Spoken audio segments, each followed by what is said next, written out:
हम महादेव को गंगाधर कहते हैं क्योंकि उन्होंने मां गंगा को अपनी जटाओं में धारण किया है। लेकिन बहुत कम लोग यह रहस्य जानते हैं कि शिव की जटाओं में बहने वाली यह पवित्र गंगा वास्तव में साक्षात भगवान विष्णु का पिघला हुआ शरीर है। पद्म पुराण के पाताल खंड में वर्णित यह अत्यंत भावुक कथा हरि और हर के उस असीम प्रेम को दर्शाती है, जिसे सुनकर आज भी भक्तों की आंखें छलक उठती हैं। इस अलौकिक घटना की शुरुआत देवर्षि नारद से होती है। एक बार नारद मुनि को अपनी संगीत कला पर थोड़ा सा गर्व हो गया था। उनके इस भ्रम को दूर करने के लिए श्री हरि विष्णु उन्हें एक ऐसे लोक में ले गए जहां कई दिव्य आत्माएं पीड़ा में थीं। जब नारद जी ने अत्यंत दुखी होकर उनकी पीड़ा का कारण पूछा तो पता चला कि वे संगीत के राग और रागिनियां में हैं और देवर्षि नारद के अभिमान पूर्ण गायन के कारण ही उनके स्वरूप को यह ठेस पहुंची है। अपनी भूल का आभास होते ही नारद जी रोते हुए श्री हरि के चरणों में गिर पड़े और क्षमा मांगते हुए पूछा कि हे प्रभु, इन्हें इस पीड़ा से अब कौन मुक्त कर सकता है। तब भगवान विष्णु ने अत्यंत कोमलता से मुस्कुराते हुए कहा, इस पूरे ब्रह्मांड में केवल एक ही है जिनका संगीत इन्हें नवजीवन दे सकता है, हमारे महादेव। यह सुनकर श्री हरि स्वयं देवर्षि नारद को लेकर कैलाश पहुंचे और शिव जी से संगीत के माध्यम से इनका उद्धार करने का आग्रह किया। महादेव मान गए, लेकिन उन्होंने एक शर्त रखी। शिव ने कहा,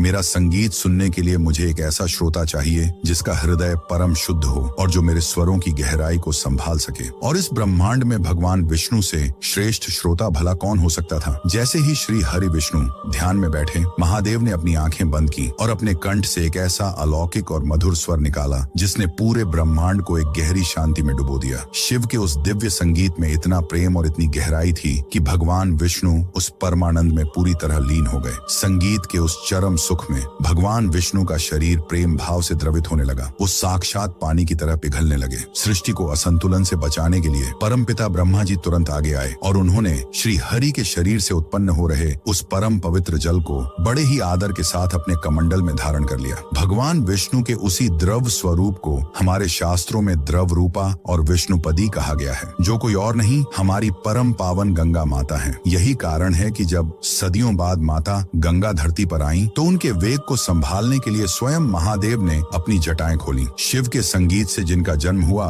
उन्हें शिव ने ही अपनी जटाओं में धारण कर गंगाधर नाम पाया। यह इस बात का सबसे बड़ा प्रमाण है कि हरि और हर अलग नहीं है। विष्णु का जल रूप शिव के शीश पर विराजमान है, इसीलिए गंगा जल कभी खराब नहीं होता। हरि और हर के इस असीम प्रेम को दर्शाने वाली पद्म पुराण की यह कथा वास्तव में हर भक्त के मन को भाव विभोर कर देती है। अगर महादेव और श्री हरि के इस अद्भुत मिलन ने आपके भी हृदय को छुआ है तो कमेंट्स में हर हर महादेव और जय श्री हरि लिखकर इस वीडियो को जरूर शेयर करें।